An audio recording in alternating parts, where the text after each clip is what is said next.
Shalom, kebenaran hari ini tanggal 1 Desember 2024 bertema berteologi lewat pengalaman hidup. Kita yang memiliki anak, tentu kita tahu siapa anak yang setia dan mengasihi orang tua. Sebagai atasan atau pimpinan kita juga tahu siapa anak buah yang loyal dengan tulus. Setia kepada kita sebagai pimpinan dan yang menghormati kita sebagai pemimpin. Demikian pula Tuhan, Ia tahu dan merasa siapa anak-anaknya yang sungguh-sungguh menghormati Dia. Allah tahu karena Allah dapat merasakan siapa anak-anaknya yang mengasihi Dia dengan tulus, menghormati dirinya dengan tulus, yang sungguh-sungguh loyal kepadanya. Maka, karena Allah memiliki perasaan, mengapa kita tidak berusaha menyentuh perasaan Allah dengan sikap, dengan langkah-langkah kita yang positif? Mengapa kita tidak mengukur apakah tindakan kita dirasakan Allah sebagai kesetiaan, loyalitas dan kecintaan yang tulus kepadanya? Tidak ada kehidupan di luar Tuhan. Tidak ada kebahagiaan di luar Tuhan. Hanya di dalam Tuhan ada kebahagiaan. Hanya di dalam Tuhan ada kehidupan. Dan Dia bukan suatu benda yang tidak berperasaan. Dia adalah pribadi yang berperasaan.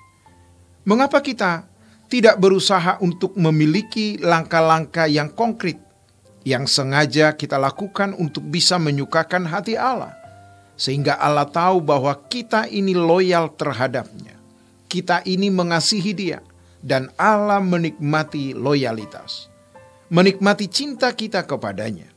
Jangan menjadi anak yang berhati busuk, yang tidak memiliki loyalitas, yang hanya mau mengeksploitasi, yang hanya mau memanfaatkan, yang hanya mau memperalat dan memperbudak Allah. Mari kita menjadi anak-anak Allah yang loyal, yang setia dengan tulus, mengabdi dalam ketulusan dan kemurnian hati. Melayani dan memberi hidup bagi Tuhan, bukan karena supaya kita diberkati, melainkan karena kita sudah diberkati, sudah menjadi anak-anak Allah, dan kita ada di dalam pemeliharaan Allah yang sempurna, penjagaan Allah yang sempurna. Di dalam Dia ada jaminan yang dapat dipercaya dan sempurna. Karenanya, kita tidak meragukan kasih, pemeliharaan Allah, tidak boleh meragukan setitik pun kesetiaan Allah kepada kita. Kita yang harus meragukan kesetiaan kita sendiri terhadap Allah. Jangan meragukan kesetiaan Allah kepada diri kita, tapi sebaliknya kita yang harus meragukan dan mencurigai diri kita sendiri. Jangan-jangan kita tidak tulus atau belum tulus kepada Tuhan. Jangan-jangan dalam kegiatan pelayanan kita masih memiliki agenda sendiri. Kita punya perusahaan di dalam perusahaan. Kita punya kerajaan di dalam kerajaan. Kita punya kerajaan sendiri di dalam kerajaan sorga. Dan sering tanpa sadar, kita mengorbankan kerajaan Allah. Ini adalah suatu kebodohan. Tetapi mari kita tulus mengabdi kepada Tuhan tanpa menuntut apapun. Karena kita telah menerima banyak hal dan kita akan terpelihara dengan sempurna. Yang kita lakukan adalah bagaimana kita bisa menyenangkan Dia dalam segala hal. Bisa menyenangkan Tuhan dalam segala perkara. Untuk itu, mari kita belajar memperlakukan Allah sebagai pribadi yang hidup, sebagai pribadi yang berperasaan, sampai kita punya dinamika hidup.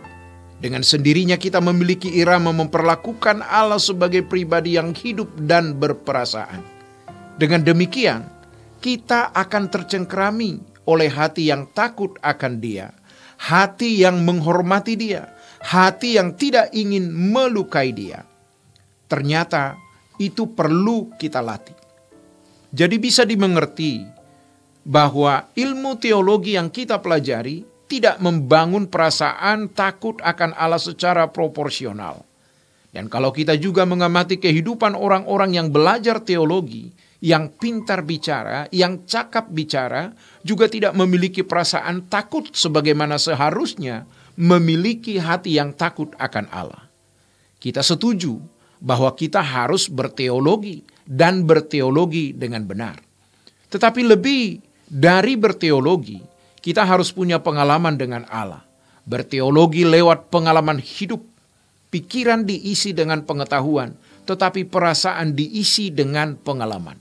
Yaitu lewat persekutuan dengan Tuhan dalam doa, meditasi, merenungkan Tuhan di sepanjang waktu hidup, menghayati Allah yang hidup.